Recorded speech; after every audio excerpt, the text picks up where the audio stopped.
Hierdie is 'n aanbieding van Lewende Waters en Patmos Bediening en ek is Monty Elof. Nou, ons is besig met 'n reeks oor vrae en antwoorde oor die Heilige Gees. Nou, omdat daar 'n groot leemte en behoefte in die kerk bestaan vir lering aangaande die Heilige Gees, bied ek hierdie reeks aan met 'n vraag en 'n antwoord. Nou, ek gaan dus verder nou met vraag 25. Die ander vraag kan u van ons bestel, dit is op DVD beskikbaar en ons sal later so advertensie ook daaroor dan maak. Vanaand se vraag is vraag 25. Is die talespraak ook in bekende tale, soos wat dit was op die dag van Pinkster? Met ander woorde, wanneer mense in tale praat, is dit dan ook soos op die dag van Pinkster, waar daar van die mense is wat die tale gehoor het, of mense gehoor het hoe dit hierdie disippels in hulle eie taal praat? Dan wil ek sê, ja, sekerlik. Maar, laat ek dit baie duidelik net stel, dit is nie noodwendig 'n toets vir die egtheid van daardie ondervinding nie.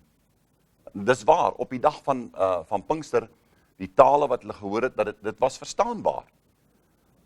Maar, nie vir almal nie, net vir sekere van die mense wat daarna geluister het.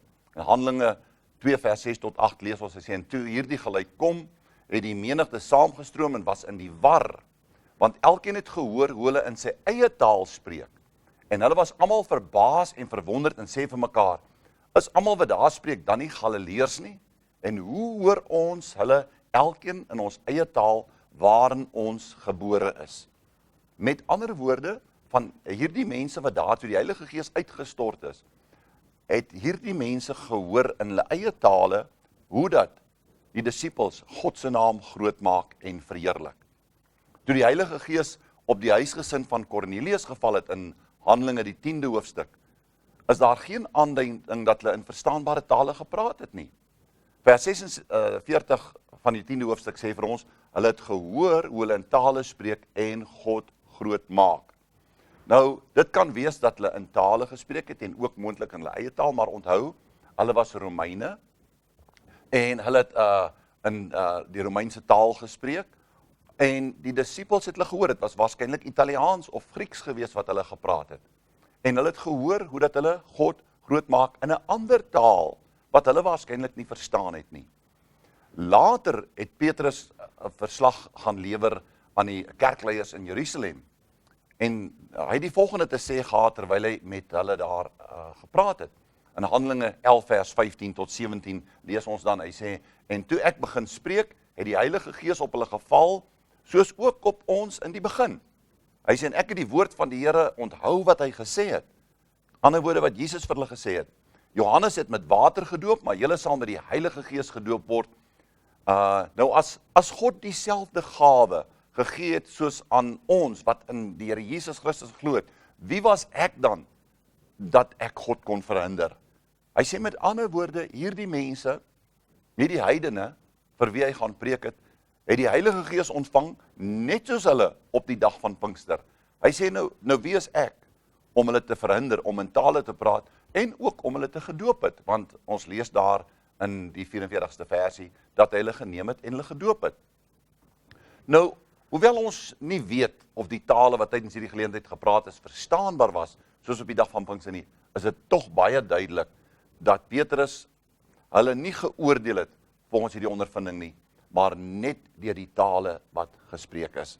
So, hulle is ook gedoop in die Heilige Gees, soos die disippels op Pinksterdag. Onthou, Petrus en die ander disippels het op Pinksterdag ook nie die taal verstaan wat hulle gespreek het nie. Dit was die mense wat gestaan en luister het, wat uitgeroep het in Handelinge 2:11. Hy sê, ons hoor hulle elkeen in ons eie taal praat. Petrus en sy ander disipelvriende was besig om in tale te praat en om God te verheerlik. Maar die Jode wat van die ander nasionaliteite daar was, het verstaan, die sekerheid van die spreke in tale dis nie afhanklik daarvan dat die tale in 'n verstaanbare taal sal wees nie. In werklikheid gebruik Paulus die argument in 1 Korintiërs 14 om die Christene aan te moedig om die gawe van die uitleg van tale te soek. wanneer daar in 'n taal geprofeteer word, hulle kan dit dan uitlê. Maar dis nie wat gebeur het op die dag van Pinkster nie. Die tale wat gespreek was nie tale wat uitgelê was nie. Hierdie mense het gehoor hoe daar in tale gepraat word, want onthou, God het hulle toe gedoop met die Heilige Gees. En dit was nie die gawe van tale en uitleg van tale nie, maar wel die ontvangs van die Heilige Gees. En daarom het Paulus dan ook aan die Korintiërs lering gegee, want u sien, hulle was ook almal talepraters en almal het sommer gelyk begin praat en wou tale praat en uitlê, en daarom moes hy vir hulle 'n lering gegee het oor dit. Dit het betrekking op die gawe van tale en die uitleg van tale. Nou hy verduidelik ook dat dit beter is om in 'n verstaanbare taal te profeteer as om in 'n taal te spreek, want niemand verstaan dit nie, tensy daar 'n uitleg is. So, wanneer ons dan by ander geleentheid sê ook, as daar nie 'n uitlegger is nie, dan moet die persoon nie hardop in die gemeente praat nie, maar stilweg by homself met God praat in daardie taal wat die Here vir hom gegee het. Want u sien, baie keer is mense besig om God te verheerlik en God te prys in die taal wat die Here hom gegee het. En hy verloor homself, en dan kan die diens nie voortgaan nie, want hierdie persoon is besig om in tale te praat en die Here te prys, maar dis nie 'n boodskap wat God aan die gemeente bring, sodat daar in die gemeente lering en stigting kan plaasvind nie. Hierdie persoon is eintlik besig om homself te stig. En ons moet dan ook leer dat die woord van God sê die profeet is aan die gees is aan die profeet onderworpe. So wanneer ek in 'n taal spreek en dit nie 'n boodskap is vir die gemeente nie, moet ek dan ook saggies by myself daardie taal dan gebruik sonder om 'n steuring te wees in die gemeente. Maar as dit 'n boodskap vir die gemeente is, moet of ek dit kan uitlê of daar moet 'n uitlegger wees daarvoor. Ons lees in 1 Korintiërs 14 vers 2, hy sê, want hy wat in 'n taal spreek, spreek nie tot die mense nie, maar tot God. Want niemand verstaan dit nie, maar hierdie Gees spreek hy verborgenhede. So, daardie persoon is besig om verborgenhede met God te spreek. Ons verstaan nie wat ons sê nie. Die Heilige Gees is besig om dalk Jesus te verheerlik of in te tree vir een of ander saak. Ons verstaan dit nie, God verstaan dit. En as dit dan 'n boodskap is vir die gemeente, moet daar dan 'n uitlegger wees vir daardie taal. Alhoewel die spreek in tale primêr gebruik word vir gebed en lofprysing, gebruik God dit ook tog by sekere geleenthede om met mense te kommunikeer, of om ten minste die ongelowiges wat teenwoordig is, te oortuig van die bonatuurlike aandoening van sy heerlikheid. U sien, dis waarvoor die gawe van tale en uitleg van tale daar is. Want baie mense argumenteer dat ek kry die tale om te gaan na 'n ander land toe en dan daar in daardie taal met hulle te spreek, en ek het dit reeds volledig in 'n vorige program bespreek, so ek gaan nie weer daarin nie. Maar hierdie is 'n bonatuurlike inwerking, die boodskap in tale, onmiddellik trek dit die aandag van mense, want baie mense sê, maar hoekom is dit nodig om in tale te praat, of 'n boodskap in tale te bring? Die Bybel sê, dis nie regtig vir die gelowiges nie, maar vir die ongelowiges. In 1 Korintiërs 14 stel Paulus dit baie duidelik. Ek wil aanbeveel dat jy 1 Korintiërs 14 gaan mooi deurlees. Die ongelowige wat daar sit, hoor hierdie taal wat gespreek word, en die gemeente ook, en besef onmiddellik, God is besig om met ons te praat deur die gawe van tale. En almal word stil en bly stil en luister. En dan wanneer die persoon wat die boodskap in tale gebring het, stil bly, werk die Here in sy hart of in iemand anders se hart wat daar teenwoordig is, om dan hierdie boodskap uit te lê. En op daardie manier, nou ontvang ons stigting. Met die boodskap in tale het ons maar net geluister, maar nou as die uitleg gebring word, dan verstaan almal wat gesê word. En by menige geleentheid het God nie net met my gepraat nie, maar met baie mense in die gehoor dalk, en ook die sondaar. Wat dan hoor, hierdie persoon wat nou praat, God spreek my nou aan. Dit is nie deur die prediker nie, maar deur hom. God laat dan ook toe, dat die taal deur 'n gelowige uitgelê word, sodat dit vir die gelowiges en veral ook vir die ongelowige verstaanbaar is. Die gelowiges kan hom ook prys in daardie vreemde taal. Met ander woorde, ek kan God loof en prys en aanbid in die taal wat hy my gegee het. Ek kan dit doen by my huis, in my kar, ek kan dit enige plek gebruik om die Here te verheerlik, en Paulus sê ek ontvang stigting daardeur, en dit het ons ook al in diepte bespreek. Maar die feit van die saak is, daar is die doping met die Heilige Gees, spreuke in tale, wat kan wees in of 'n verstaanbare taal, of 'n taal wat ons nie verstaan nie, wat God verstaan, en dan is daar die tale vir die gemeente, en die uitleg van daardie taal. Nou, dit het dan ook al gebeur, op die dag van Pinkster, en met Cornelius en sy mense, as ook met die Efesiërs, in die boek Handelinge. Ons kan gaan kyk daarna in die 19de hoofstuk, dat die woord elke keer sê, hulle het gehoor, hoe dat hulle in tale praat, en God verheerlik, en God se naam groot maak. Nou, ons is besig nou om te antwoord, as jy dalk laat ingeskakel het. Die vraag is die tale spraak ooit in bekende tale, soos die dag van Pinkster, word dit ooit so ontvang deur mense? Dan sê ons, ja, dit kan so gebeur. Die doel van die uitstorting van die Heilige Gees en die spreekentaal op die dag van Pinkster, moet jy mooi luister en verstaan, was nie om te kommunikeer nie, of om as 'n kommunikasiemiddel te gebruik tussen die disippels en die vreemdelinge wat by mekaar gekom het. Dit was nie om met hulle te kommunikeer of om met hulle te spreek nie. En dit was ook nie 'n poging van die disippels om vir hierdie mense te preek nie. Hulle was slegs besig om God te prys en God te loof in die taal wat hulle ontvang het, soos die Heilige Gees aan hulle gegee het. 'n Taal wat vir hulle onverstaanbaar was, die disippels, maar wat wel verstaanbaar was vir van die omstanders wat daar gestaan het. En ons het dit reeds gelees vroeër in die program. Die Jode van die ander nasionaliteite wat teenwoordig is, het gehoor en het verstaan, en hulle het gehoor wat hierdie lofprysing is van God. Ons weet nie wat hulle presies gesê het nie, maar hulle het gehoor hoe dit in hulle eie tale was, terwyl het vir die disippels en vir die ander omstanders daar nie verstaanbaar was nie. Hulle het nie die ander Jode van Jerusalem, wat nie iets anders kon praat nie, het nie verstaan wat gesê word nie. Nou, Petrus was een van daardie wat in die vreemde tale gepraat het. Maar toe hy opstaan om die woord aan die massa mense wat daar by mekaar gekom het, en daar moes duisende gewees het, te verkondig het hy hulle in die algemene spreektaal van Jerusalem toegespreek, wat waarskynlik Aramees was, want dit is die taal wat die Here Jesus ook ingepraat het. So, hierdie mense, die in ander nasionaliteite het gehoor in hulle tale praat, maar vir die gewone Jerusalem mense, was dit vreemde tale, soveel so, dat hulle gedink het hierdie mense is dronk. Hulle het ook gesê, hierdie ouens is dronk, hoor hoe brabbel hulle, hoor hoe praat hulle. En dit is die wonder van die doping met die Heilige Gees.